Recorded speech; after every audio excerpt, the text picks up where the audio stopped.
Doucet return conveyors and superficie finish line.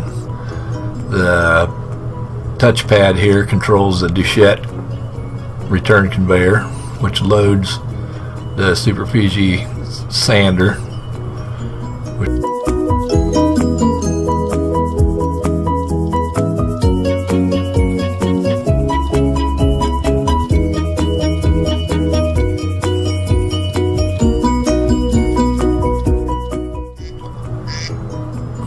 After the sander, it gets side shifted over onto the stack, three-tiered stack return conveyor.